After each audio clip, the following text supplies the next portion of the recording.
बहुत समय पहले राजपुर राज्य समृद्धि और वैभव से भरपूर था। वहां के राजा विक्रांत सिंह अपने न्याय, वीरता और कुशल नेतृत्व के लिए दूर दूर तक प्रसिद्ध थे।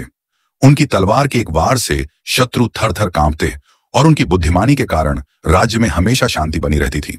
लेकिन विक्रांत की सबसे बड़ी ताकत थी उसका सबसे विश्वसनीय सेनापति वीरभान। वीरभान बचपन से ही राजा का सबसे अच्छा मित्र था। दोनों ने साथ साथ युद्ध की कला सीखी थी और कई युद्धों में एक दूसरे की जान बचाई थी। विक्रांत को वीरभान पर इतना भरोसा था कि उसने उसे राजपुर की सेना का प्रधान सेनापति बना दिया था। राजपुर की सीमाएं विशाल थीं और यहाँ की खदानों में सोना, चांदी और कीमती रत्न पाए जाते थे। ये राज्य अपनी समृद्धि के कारण हमेशा शत्रुओं की नजरों में रहता था।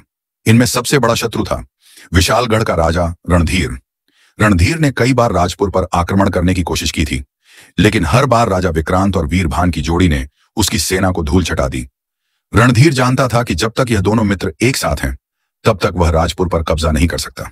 रणधीर युद्ध में राजा विक्रांत को पराजित नहीं कर सकता था, इसलिए उसने चालाकी से उसकी सबसे बड़ी ताकत को ही उसकी सबसे बड़ी कमजोरी में बदलने की योजना बनाई। उसके सबसे विश्वास पात्र सेनापति वीरभान को उसके खिलाफ करना। वीरभान निस्संदेह एक महान योद्धा था, लेकिन उसके मन में महत्वाकांक्षा की चिंगारी थी। रणधीर ने इसी चिंगारी को आग में बदलने का फैसला किया। रणधीर ने वीरभान तक अपने गुप्तचर भेजे और संदेश दिया